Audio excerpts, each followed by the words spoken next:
आस था हर राह में, आस था हर चाह में, आस था हर भाव में, आस था सद्भाव में।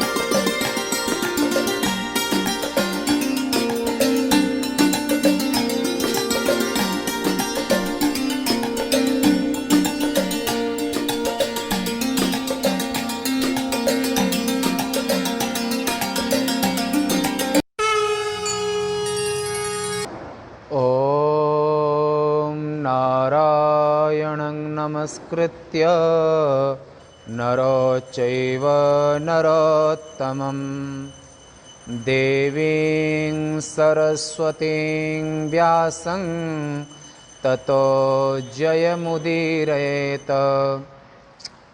चन्द्रशेखर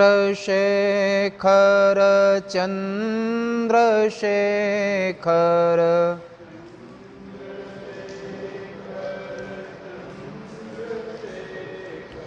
चन्द्रशेखर चन्द्रशेखर।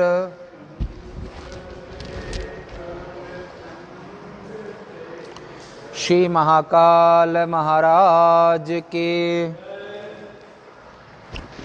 आज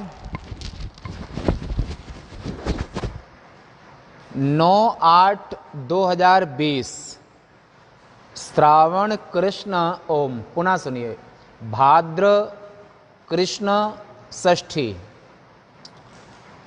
क्रमशः इंदौर शहर में गीतावन ट्रस्ट की ओर से समायोजित चातुर्मास के अंतर्गत प्रातः काल के सत्र में आप नित्य क्रमशः वेदव्यास प्रणीत शिव महापुराण में श्रवण कर रहे हैं। कल 21 अध्याय तक का श्रवण किया और नित्य रोज ही एक अध्याय का श्रवण करते हैं। तो आज की कथा का विषय है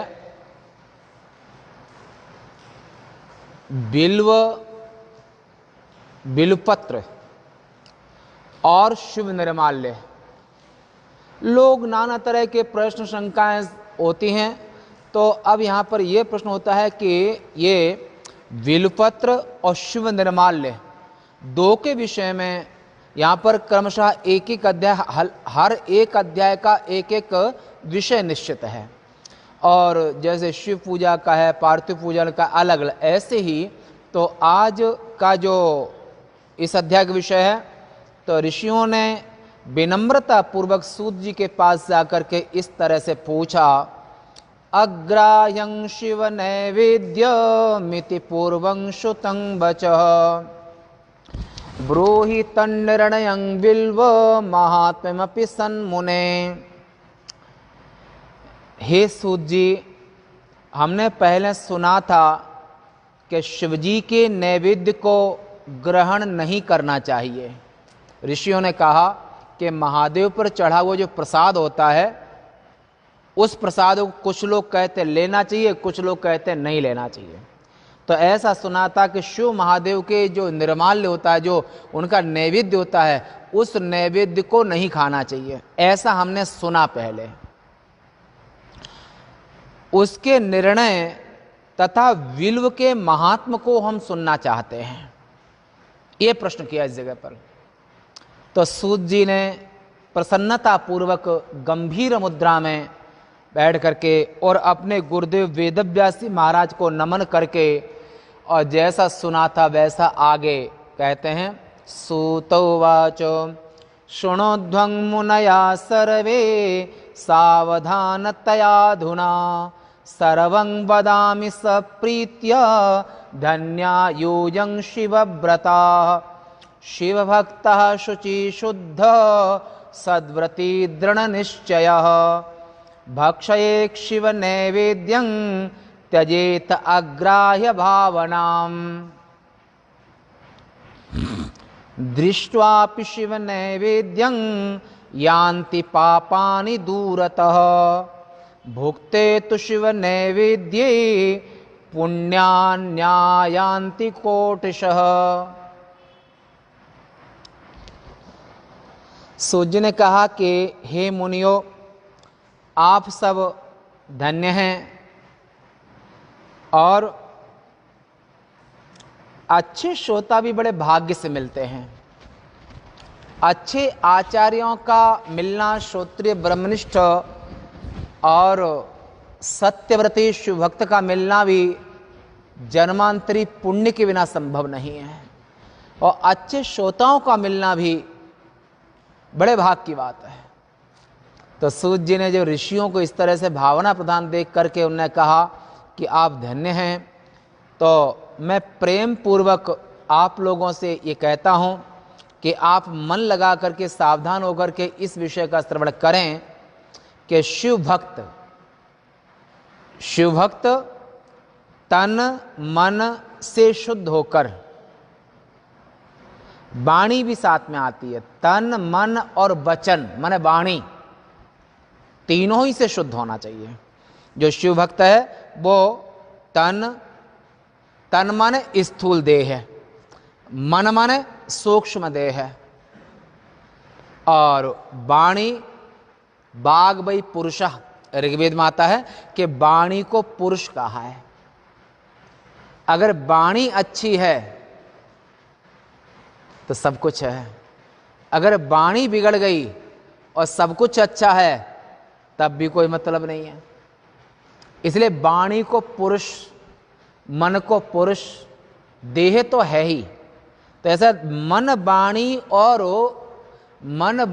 और तन तीनों ही तरह से जो शिव भक्त हैं वो शुद्ध होकर के और व्रत धारण कर मन में दृढ़ निश्चय करके,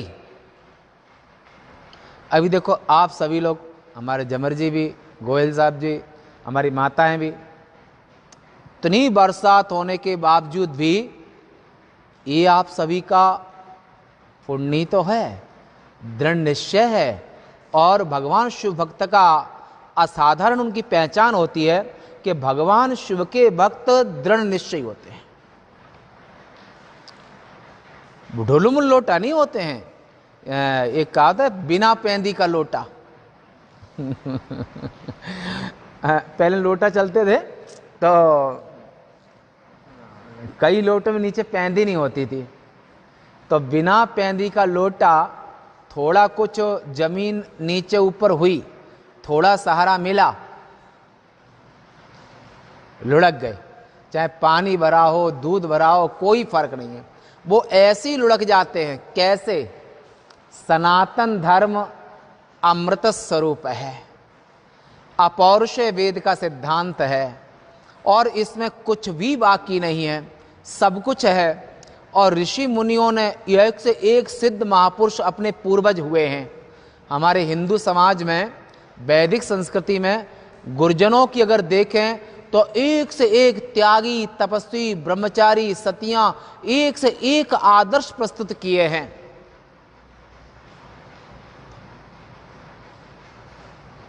और उसके बावजूद भी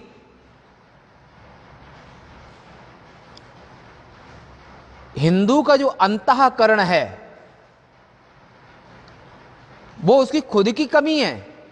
अपने गुरुजनों में, अपनी परंपरा में, अपने पूर्वजों में, अपने ऋषि मुनियों में, अपने वेद में, वैदिक सिद्धांत में दृढ़ निश्चय, दृढ़ भक्ति, दृढ़ निश्चय, दृढ़ आस्था का अभाव होने के नाते से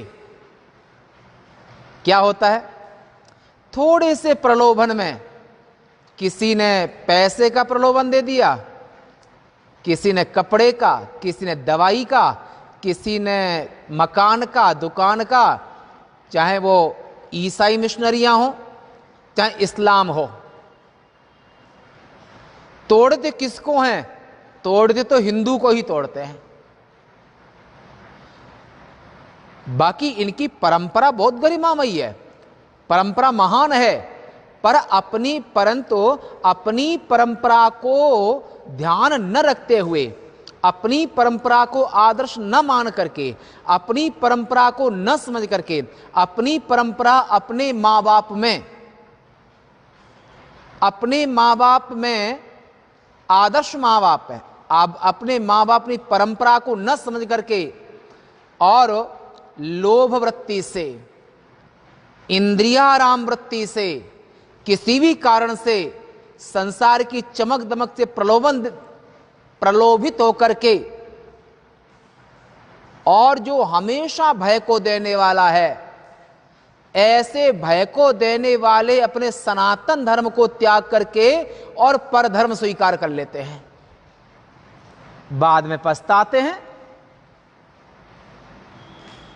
किशोर अवस्था में इतनी प्रौढ़ बुद्धि नहीं होती है।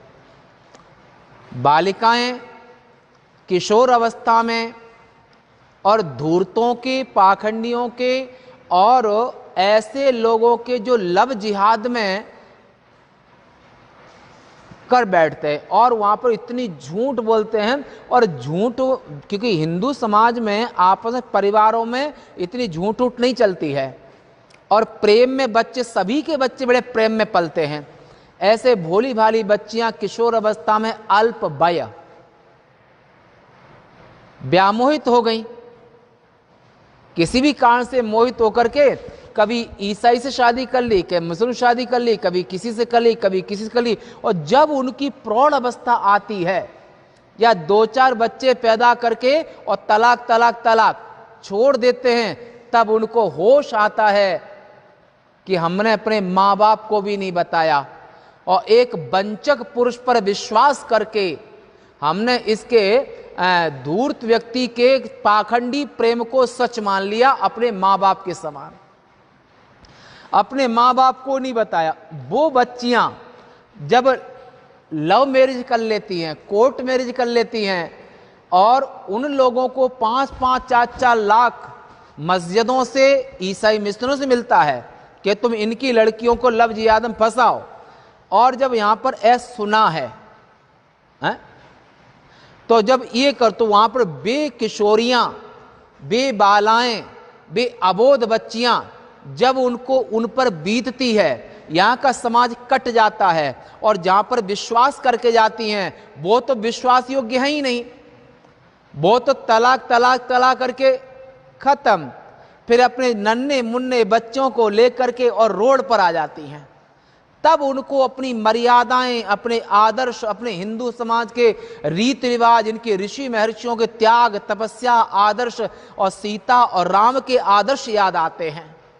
यहाँ का पहनावा, खान पान उस समय याद आता है कि हमने किसी पर विश्वास करके, दोष बच्चियों का भी नहीं है, धूर्तों के बहकावे में आकर के, वो छोटी वय होने के नाते से, इतनी परिपक्व बुद्धि न होने के नाते से वो बह जाती हैं। कदाचित इस जगह पर उनके गार्जियनों का भी थोड़ा दोष होता है। कौन सा दोष होता है कि माँ बाप को, ये आप उपनिषदों में सुनेंगे, माँ बाप को ऐत्रेय ब्राह्मण में आएगा तो वहां पर सुनेंगे, माँ बाप को अपने बच्चों को छोटे से धन दौलत उत्तराधिकारी जब बनाते हैं, बनाएंगे, छोटे से ही अपनी परंपराएं, अपने आदर्श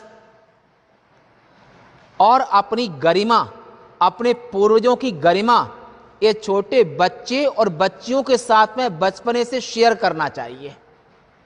जब बड़े लोग माँ बाप, भाई बंधु, ये सब जो जब शेयर करेंगे तो उनके अंतःकरण में पक्की निष्ठा होगी कि अपने समाज को छोड़ करके और परधर्म स्वीकार करना, माने मृत्यु स्वीकार कर लेना अच्छा है, परंतु दूसरे समाज में जाकर के दूसरे को पति बनाना, ये अपने धर्म का परित्याग हो जाएगा।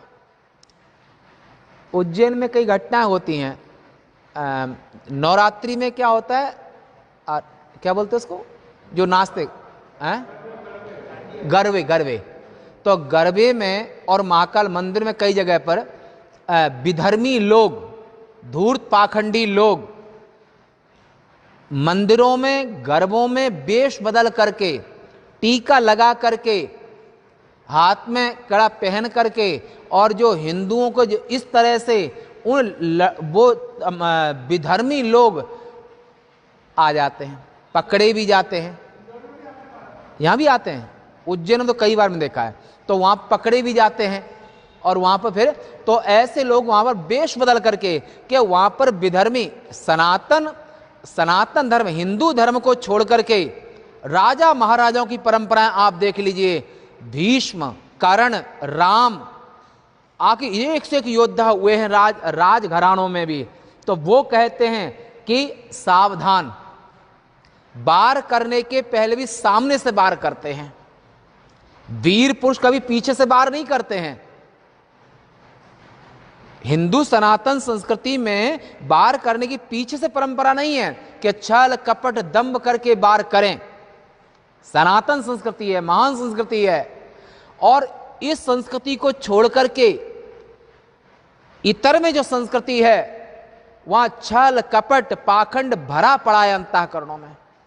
चाहे राजाओं को पराजित करना हो, और राजाओं को धोखा देना हो, किशोरियों को, बालाओं को, अबलाओं को धोखा देना हो, तो वहां पर पहले हिंदू बन के आएंगे, प्रेम दिखाएंगे, और अंतःकरण में कालकूट विष चल रहा है, और अपना बना करके, और जैसे वहां पर हुआ तो वहां सबसे पहले कहेंगे कि हमारे धर्म को स्वीकार करो, आपको अपना हिंदू धर्म त्यागना पड़ेगा और इस्लाम स्वीकार करना पड़ेगा। निकाह के काल में जबरदस्ती स्वीकार कराते हैं, ये पर धर्मो भयावह है। तो गार्जियनों को भी अपनी संतान को, चाहे बेटा हो या बेटी हो, छोटे से छोटे, माता मदाल सा पुत्र को खिलावे, हंसी हंसी के तत्व ज्ञान पुत्र को पढ़ावे। आदर्श नारियों का आदर्श रहा है कि अपनी संतान को ओजस्वी तेजस्वी, अपनी कुल मर्यादा और अपनी परंपरा, ऋषियों महर्षियों, अपने आदर्शों को, अपनी संतान को 10 वर्ष का होते होते प्रौढ़ बना दे। कदाचित हिंदू जो माता पिता होते हैं वो अपनी बेटियों से या बेटों से अपनी परंपराओं को शेयर करने में या शर्माते हैं, कमी करते हैं, टाइम नहीं दे पाते हैं। कारण जान जगदीश, अपने बच्चों को दृढ़ निष्ठावान, जो शिवाजी के पुत्र गुरु गोविंद सिंह के लड़के, उन्होंने क्या निष्ठा दी। ये माता पिता का दायित्व है कि अपने संतान को तेजस्वी ओजस्वी आदर्श, और अपने ऋषि महर्षियों की संतान है और अपने धर्म के प्रति उनको अडिग बनावे। इसका दृढ़ निश्चया, यथात्मा दृढ़ निश्चया। भगवान का जो भक्त होता है वो दृढ़ निश्चयी होता है। सर तो कटा सकते हैं पर झुक नहीं सकते, पर धर्म को स्वीकार नहीं कर सकते हैं। भोले भाले लोग जो किसी भी कारण से चले जाए, बाद में फिर पछताते हैं, वो भी कदाचित मां बाप का भी दोष है। बोलने की आवश्यकता इसलिए पड़ेगी, जैसे जैसे कलयुग आएगा, द्वापर के अंत में भगवान ने भी 2 टूक की बात बोल दी थी कि किसी भी परिस्थिति में हिंदू धर्म को छोड़ करके, सनातन धर्म को छोड़ करके, वैदिक धर्म को छोड़ करके और ऋषियों के धर्म को छोड़ करके किसी भी परिस्थिति में मृत्यु को स्वीकार कर लेना कि पर धर्मो भयावह, पर दूसरे का धर्म स्वीकार कभी न मत करना। यह आज से 5000 वर्ष पहले की बात है, और आज भी इसकी आवश्यकता और प्रासंगिकता है, क्योंकि चैनल पे तो हजारों लोग सुनते हैं। तो इसलिए यहां पर वैदिक सनातन धर्म को छोड़ करके और दूसरे किसी भी धर्म को स्वीकार करना, ये जो है पर धर्मो भयावह, भगवान कृष्ण के सिद्धांत का उल्लंघन है, वैदिक सिद्धांत का उल्लंघन है, वैदिक सिद्धांत का अपमान है और अपने पूर्वजों का अपमान है। इसलिए संतान का दायित्व है कि अपने कुल गोत्र खानदान और अपने धर्म का परित्याग कभी किसी भी परिस्थिति में नहीं करना चाहिए। तो ये यहां पर इसलिए दृढ़ यथात्मा दृढ़ निश्चया, भगवान शिव के जो भक्त होते हैं बड़े दृढ़ निश्चयी होते हैं, बड़े दृढ़ निश्चयी होते हैं। चांद टले सूरज टले, टले जगत व्यवहार, परंतु भगवान के अनन्य भक्त का जो मन है वो कभी डावाडोल नहीं होता है। कामी वचन सती मन जैसे, जैसे कामियों के वचन कभी सती स्त्री के मन को डामाडोल नहीं कर सकते हैं, ऐसे ही सम दम नियम नीति नहीं डोलें, परशु वचन कबहू नहीं बोलें। ऐसे ही जो भगवान के भक्त हैं वो अपने धर्म का परित्याग किसी भी परिस्थिति में नहीं कर सकते हैं। और अगर त्याग, और ऐसा जो भक्त है वो दृढ़ निश्चय होता है, दृढ़ निश्चय करके अग्राह्य भावना को छोड़ करके कि भगवान शिव का निर्माल वो प्रसाद नहीं लेना चाहिए, ऐसी भावना को त्याग करके शिव नैवेद्य को ग्रहण करना चाहिए। शिव नैवेद्य को ग्रहण करना चाहिए, इससे पुण्य होता है प्रसाद लेने से। संतों का प्रसाद, भगवान का प्रसाद लेने से मना नहीं करना चाहिए। और शिवजी के नैवेद्य को देखते ही दूर से पाप भाग जाते हैं। शिवजी के नैवेद्य को देख करके पाप भाग जाते हैं और उसे खा लेने पर करोड़ों पुण्य स्वयं चले आते हैं। जो भगवान शिव का प्रसाद लेता है, प्रसाद ग्रहण करता है, तो उसके पाप नष्ट हो जाते हैं। इसलिए शिव का नैवेद्य त्याज्य नहीं है, लेना चाहिए। हजार अथवा अरब संख्या में यज्ञ करने की कोई आवश्यकता नहीं है।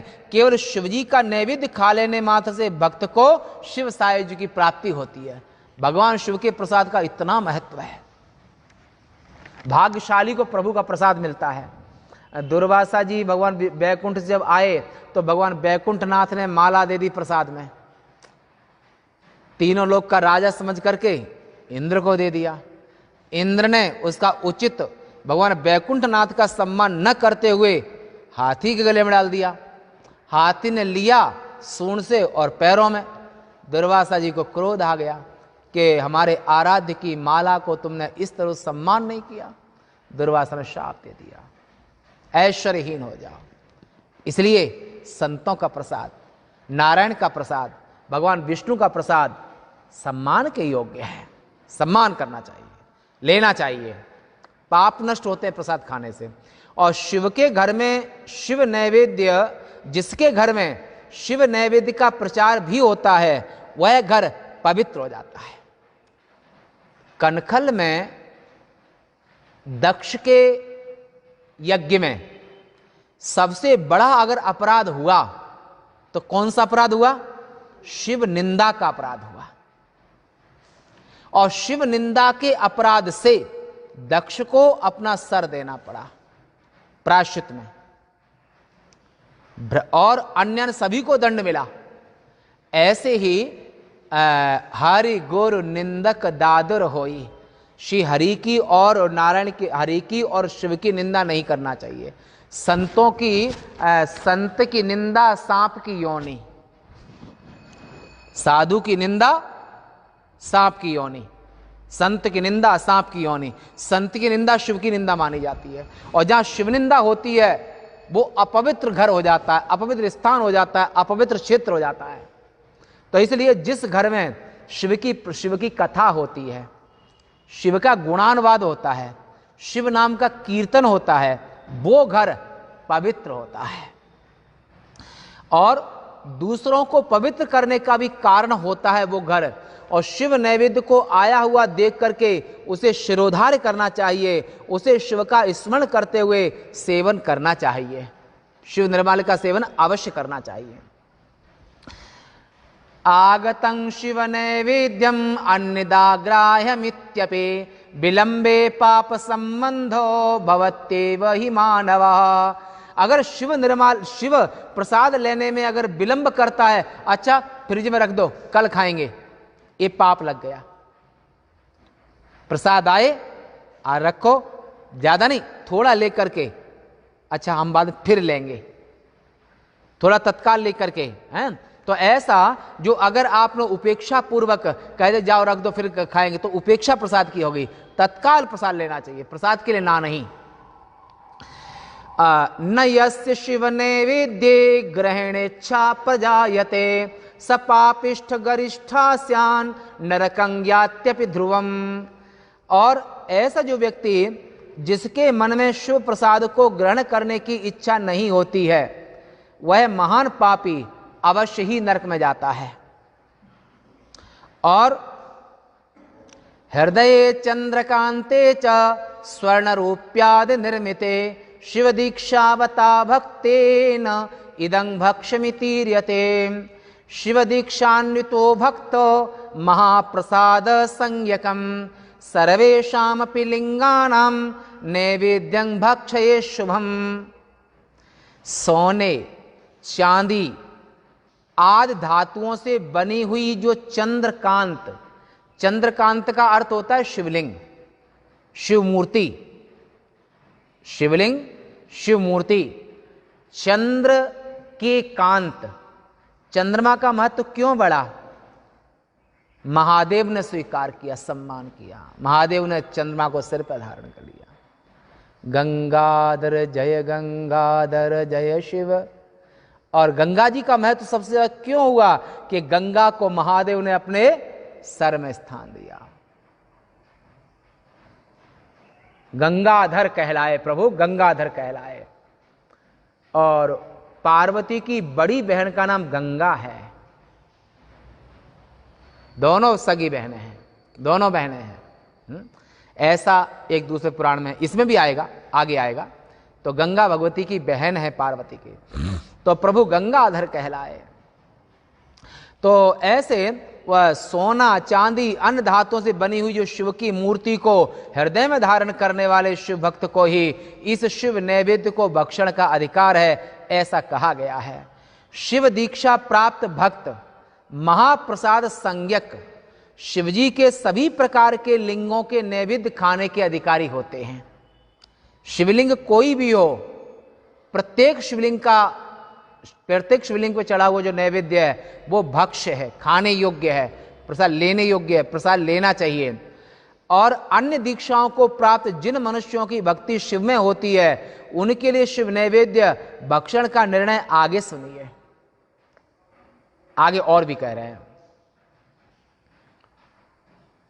शालिग्रामोद्भवे लिंगे रसलिंगे तथा द्विजाः पाषाणे राजते स्वर्णे सुरसिद्ध प्रतिष्ठिते। अन्य दीक्षा, और यहां पर कहते कि हे शालिग्राम से उत्पन्न लिंग में भगवान शालिग्राम शिला से भी शिवलिंग बनाया जाता है। यह उत्तम शिवलिंग होता है। शालिग्राम शिला कहां पर मिलेगी? दामोदर कुंड, गलेश्वर महादेव वहां पर गंडकी के तट पर नेपाल में ये शरीर रहा है। वहां पर गए हैं, वहां पर साधना कुछ समय तक, थोड़े समय तक वहां भी साधना की है। तो वहां पर ऐसे वहां जो शालिग्राम भगवान पहाड़ के ऊपर ऐसे अपने आप बन रहे हैं, अपने आप आकृति बन रही है वहां की, और ऐसे गंडकी बह रही हैं जहां पर जड़भरत जी महाराज तपस्या करते थे। ये 2012 में ये शरीर वहीं पर रहते, नेपाल में रहे थे उस काल में। तो वहाँ मेरा मन था कि मैं गंडकी के तट पर साधना करूं। तो चातुर्मास यहाँ किया था। जड़भरत जी यहाँ पर तपस्या करते थे, गंडकी के तट पर है, और जड़भरत गुफा अभी भी है। तो वहाँ जड़भरत जी जो गुफा है उसके ऊपर 5 किलोमीटर ऊपर में रावण के पिता दादा माने पुलह पुलस्त, इनका आश्रम भी ऊपर ही है। वहां से जड़भरत जी की तपस्थली से 5-7 किलोमीटर ऊपर होगा। चढ़ाई कठिन है, पर जड़भरत जी महाराज जहाँ रहते हैं बड़ा अच्छा सुंदर स्थान है। और रहुगण गंगा भी है, और वो गंडकी नदी का प्रवाह बड़ा तेज है। अभी वर्तमान में तो वहाँ पर एक छात्रावास भी है, बच्चे पढ़ते भी हैं। और कैलाश मानसरोवर के पास में स्थान पड़ता है, और पानी ठंडा है, प्रवाह बहुत तेज है। और वहीं पहाड़ है, तो वहाँ पर शालिग्राम भगवान जो पत्थर के ऊपर में अपने आप ऐसे बनते हैं, और वो गिर करके वहाँ पर गंडकी में आ जाते हैं, वहाँ से निकलते हैं। और उसके ऊपर में दामोदर कुंड है। जड़भरत की तपस्थली जहाँ पर है वहाँ भी शालिग्राम बनते हैं, और वहाँ पर जो वहाँ से और ऊपर स्थान है जहाँ दामोदर कुंड है, और वहाँ शालिग्राम भगवान का मुख्य जो निर्माण होता है वो दामोदर कुंड से गंडकी निकलती है। और जड़भरत तपस्थली यहाँ पर गंडकी का प्रवाह बहुत तेज है, बड़ा सुंदर प्रदेश है वो। तो ऐसे सालिग्राम से उत्पन्न लिंग में और रस लिंग में, रस माने पारदेश्वर, पारे का शिवलिंग, जो कभी दर्शन करना हो तो हम हमेशा पारे का शिवलिंग पूजन करते हैं 12 महीने, और जब उनका अभिषेक हो जाएगा उसके बाद ही कुछ आगे काम होता है, सुबह डेली नित्य भगवान महाकाल के। तो ऐसे पारद के शिवलिंग जो हमारे साथ हमेशा रहते हैं, तो ऐसे पारद शिवलिंग जो रस का शिवलिंग, सालिग्राम से उत्पन्न शिवलिंग, पाषाण माने बाण, जो नर्मदेश्वर पाषाण शिवलिंग, और रजत चांदी का शिवलिंग, सोने का शिवलिंग, देवताओं और सिद्धों द्वारा प्रतिष्ठित लिंग, और कश्मीर के स्फटिक लिंग में, स्फटिक लिंग, कश्मीर का स्फटिक लिंग विशेष महत्वपूर्ण माना है।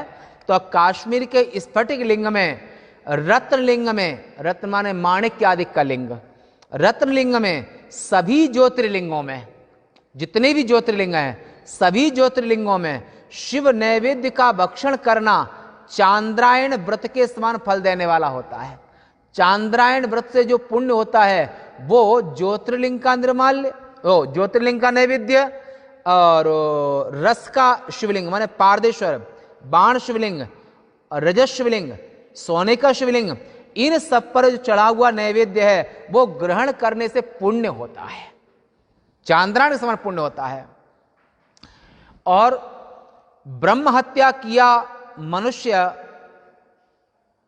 ब्रह्म की हत्या किया हुआ पुरुष भी यदि पवित्र होकर के शिव के निर्माल्य को धारण करे तो उसका भक्षण करने से और उसके सब पाप नष्ट हो जाते हैं। एक और बात यहां पर कही कि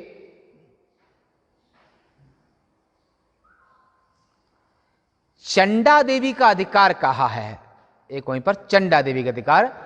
तो चंड भागवत के अनुसार कुबेर के 8 पुत्रों में से एक है जिसका नाम चंड है ना, कुबेर के 8 पुत्रों में से, ऐसा टिप्पणीकार ने यहां पर लिखा है। तो यहां पर चंडा देवी का अधिकार है उस प्रसाद को मनुष्य ना खाए, जिस जगह जहां पर चंडा देवी का अधिकार है उसको न खाए। जहां चंडा का अधिकार नहीं है उस प्रसाद को भक्ति पूर्वक खाना चाहिए। बाण, लौह, सिद्ध माने सिद्धों के द्वारा जो शिवलिंग स्थापित है, मनुष्य भी मंदिर बनवाता है, देवता भी मंदिर बनवाते हैं और सिद्ध भी मंदिर बनवाते हैं। तो ये अलग अलग जो जिन्होंने शिवलिंग स्थापना की, तो यहां पर बाण, लौह, सिद्ध और स्वयंभू लिंग, महाकाल, ओंकारेश्वर, एक किसी ने स्थापना की नहीं है, ये स्वयंभू शिवलिंग है।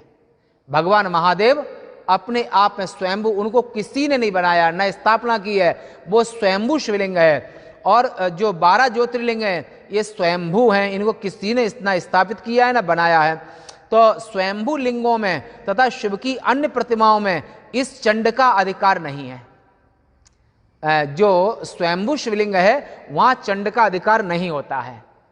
इसलिए तो यहां पर ये जो इन बाण लिंग में नहीं अधिकार है, लौह लिंग में अधिकार नहीं है, और सिद्ध के द्वारा स्थापित उसमें अधिकार नहीं है, और स्वयंभू जो शिवलिंग है, ज्योतिर्लिंग है, उसमें चंड का अधिकार नहीं है। और जहां नहीं बता रहे ना, जैसे लोहे का शिवलिंग है, चांदी का शिवलिंग है, सोने का शिवलिंग है, और पारे का शिवलिंग है, और स्वयंभू शिवलिंग है, और बाण शिवलिंग है, इस शिवलिंग में चंड का अधिकार नहीं होता है। अगर इन शिवलिंगों में चंड का अधिकार निषेध किया है व्यास जी ने, तो इन शिवलिंगों में माने बाण, लौह, सिद्ध पुरुष के द्वारा और स्वयंभू शिवलिंग में और शिव की अन्य प्रतिमाओं में इस चंड का अधिकार नहीं कहा गया है।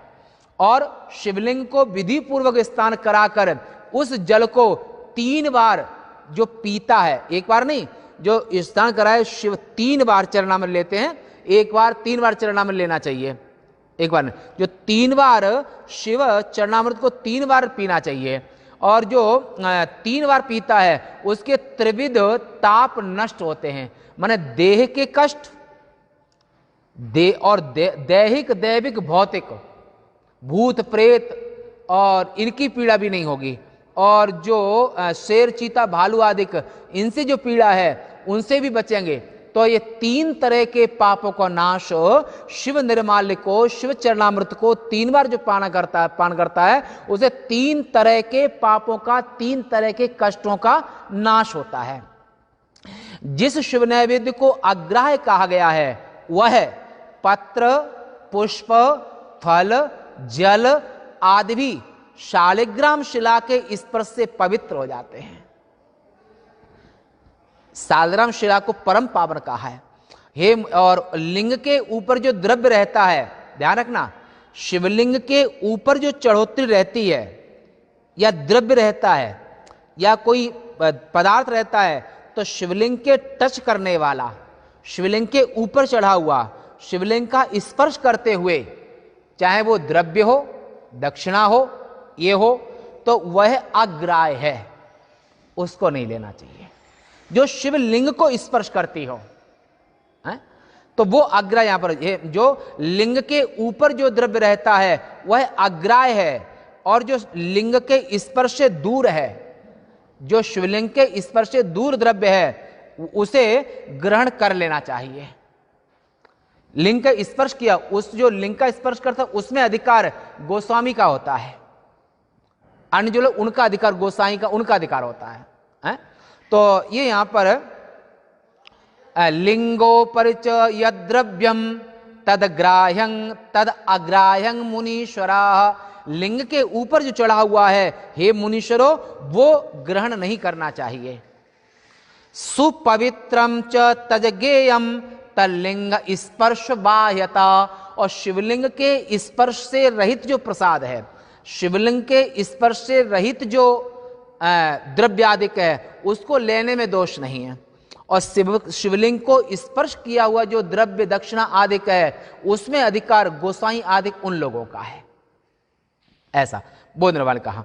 तो ऐसे ही, और इस प्रकार आप लोगों के सामने नैवेद्य का निर्णय कर दिया गया है। अब आदर से जो बिल्व पत्र है, इस बिल्व पत्र की महिमा क्या है इसको आगे बताते हैं कि बिल्व पत्र, उसको सुनिए इसकी क्या महिमा है। यह बिल्वपत्र महादेव स्वरूप है, बिल्वपत्र ये महादेव का स्वरूप है। किसी प्रकार से इसकी स्तुति देवताओं ने भी की है। इसकी महिमा कैसे जानी जा सकती है? जितने भी पुण्य तीर्थ संसार में प्रसिद्ध हैं वे सभी तीर्थ बिल्व वृक्ष के मूल में निवास करते हैं। बेल के पेड़ की जड़ में सभी तीर्थों का वास का है। प्रयाग तीर्थराज हैं, और ऐसे जो बेल का पेड़ ये लक्ष्मी का वृक्ष भी है, जो लक्ष्मी से परेशान हैं, किसी भी पूर्व जन्म के पाप के प्रभाव से लक्ष्मी जिनका त्याग कर चुकी हैं, माने दरिद्रता आ चुकी है, वो शिवलिंग का पेड़, बेल के पेड़ को लगाए, बेल के पेड़ों को लगाए, उनकी सेवा करे, डेली उसमें जल देवे, और बेल के पेड़ के नीचे महादेव के पंचाक्षरी मंत्र का जप करे। जो पूर्व जन्म के अभिशाप के कारण जो दरिद्रता मिली हुई है वो नष्ट हो जाएगी, और जिनकी अब बरकत नहीं हो रही है वो बेल के पेड़ के नीचे बैठ करके पंचाक्षरी मंत्र का जप करता है, श्री मंत्र का जप करता है, श्री सूक्त का पाठ करता है, तो उसके यहां पर बरकत बढ़ेगी, धन आदि ऐश्वर्य बढ़ेगा। तो ये बेल के पेड़ में यहां पर है, तो इसकी महिमा, तो ये पुण्य तीर्थों का वहां वास होता है।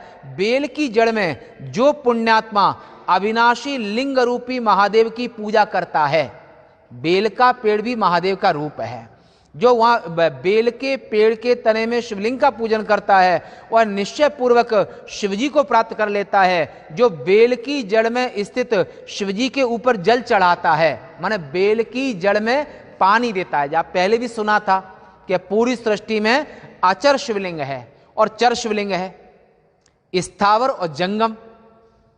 तो जो स्थावर शिवलिंग है और उसने सभी तीर्थों में स्नान कर लिया, वह पृथ्वी में पवित्र है। इस बेल की जड़ में उत्तम आल बाल, आल बाल का अर्थ होता है, क्या अर्थ होता है आल बाल का?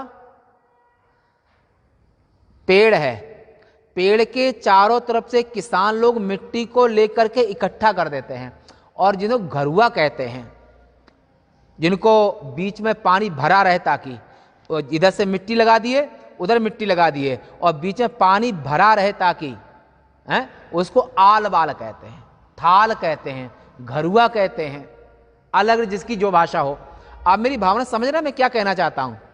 पेड़ के चारों तरफ से मिट्टी वहां हटा दिया और बीच में पानी भरने के लिए गहरा कर दिया, उसको आलवाल कहते हैं। क्या कहते हैं?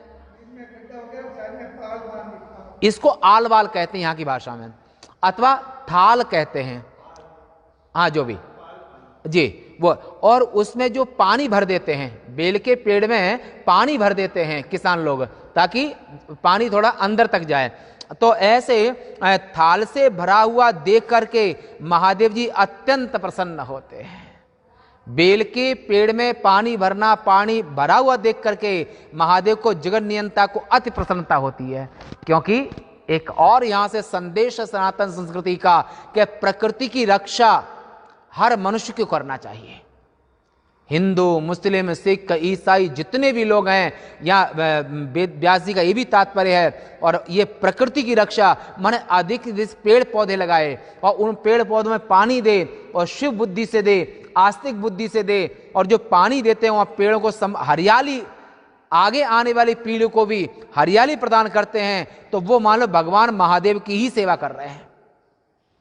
तात्पर्य यह हुआ, जो मनुष्य बेल की जड़ की गंध, अक्षत, पुष्प आदि से पूजन करता है वह शिवलोक को प्राप्त होता है। उसकी संतान सुखपूर्वक आगे बढ़ती है, वृद्धि को प्राप्त होती है और उसकी संतान मूर्ख पैदा नहीं होते हैं। महादेव के अनुग्रह से उसकी संतान तेजस्वी होती है, महादेव की सेवा करने से उनकी संतान तेजस्वी होती हैं और वह पापों से मुक्त हो जाता है। और बिल्व मूल के पास जो एक शिव भक्त को बैठा करके भोजन कराता है, उसे करोड़ ब्राह्मणों को भोजन कराने के बराबर फल मिलता है। एक आपको याद होगा, कार्तिक में एक नवमी आती है, आमल की नवमी, आमले की नवमी।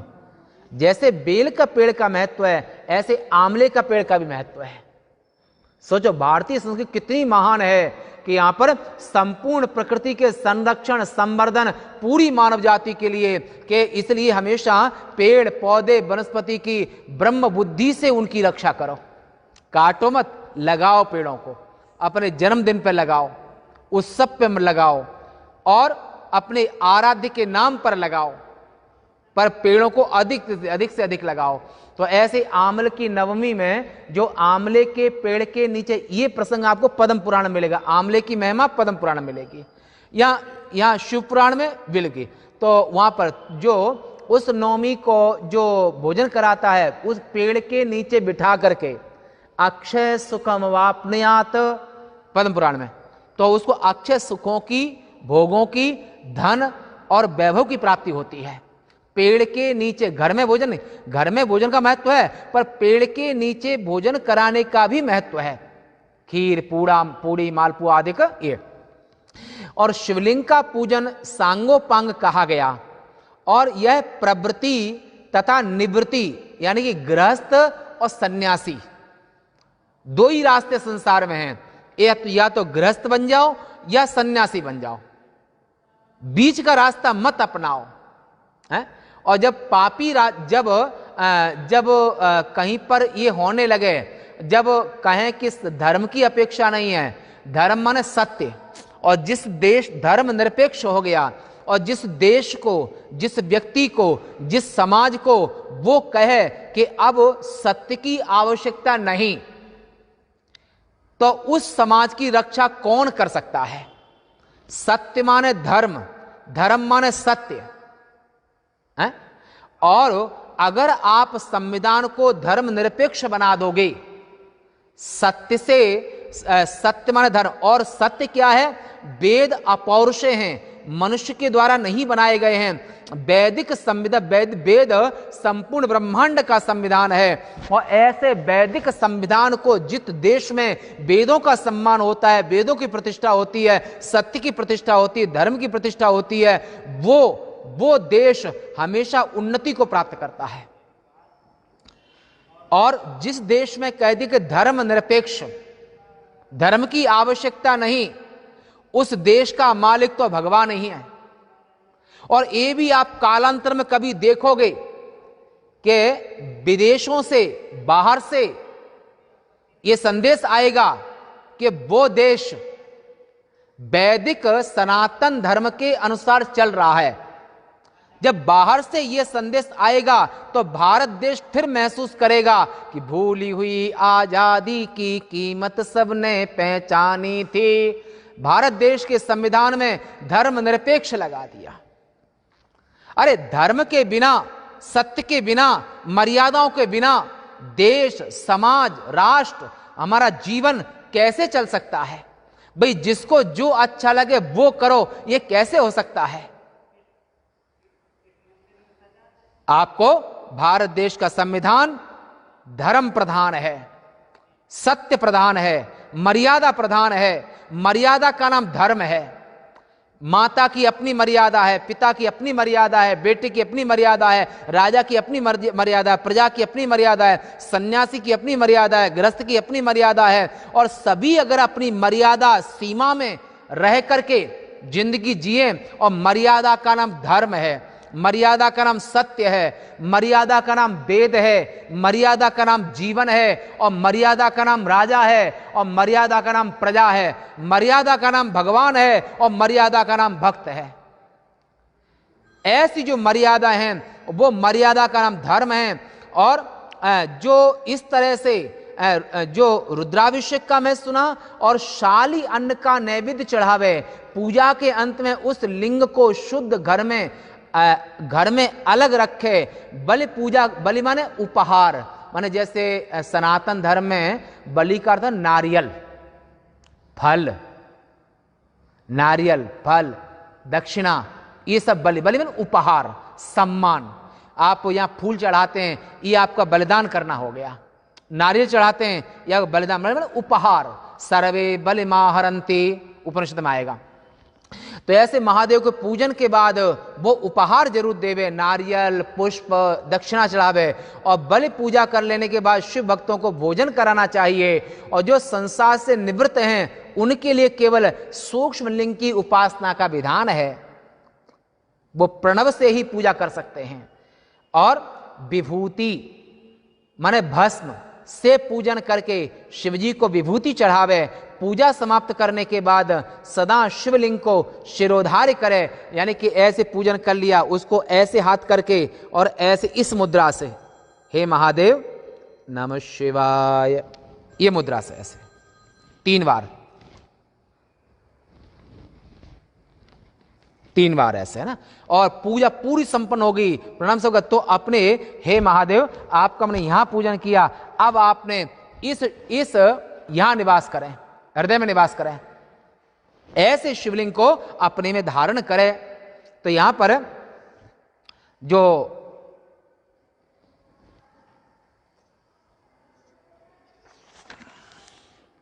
विभूत्यभ्यर्चनं कुर्यात् विभूतिं च निवेदयेत् पूजां कृत्वा तथा लिंगं शिरसा धारयेत् सदा।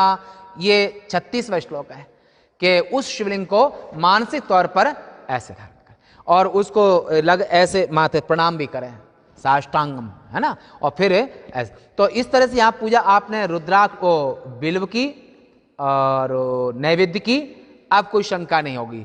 और इस तरह भगवान शिव का वो आराध्य हैं और उनका प्रसाद भी महत्वपूर्ण है।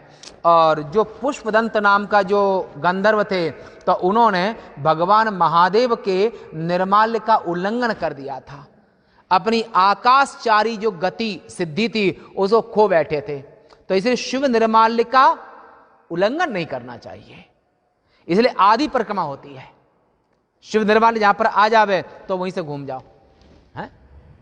महादेव शिव शंकर शंभो उमाकांत हर त्रिपुरारे मृत्युंजय वृषभध्वज शोलिन गंगाधर मृड मदनारे हर शिव शंकर गौरेशं वंदे गंगाधरमीशं शिवरुद्रं पशुपतिमीशानं कलये काशीपुरीनाथं। जय शंभो जय शंभो जय शंभो। ऐसे करके फिर लास्ट में 1 2 3 पूरी पूजा हुई। आज यहाँ सभी के लिए ओम नमो नारायण है। वाणी को हम विराम देते हैं। पूर्णमदः पूर्णमिदं पूर्णात् पूर्णमुदच्यते पूर्णस्य पूर्णमादाय पूर्णमेवावशिष्यते। ओम शांति शांति शांति। शंकरं शंकराचार्यं केशवं बादरायणं सूत्रभाष्य कृतौ वंदे भगवन्तौ पुनः पुनः। ईश्वरो गुरुरात्मेति मूर्तिभेद विभागिने व्योमवद्व्याप्तदेहाय दक्षिणामूर्तये नमः। ओम शांति शांति शांति। धर्म की, सत्य सनातन धर्म की, गीता गंगा मात की, सभी संत हरिभक्तन की। नमः पार्वती पते हर हर महा।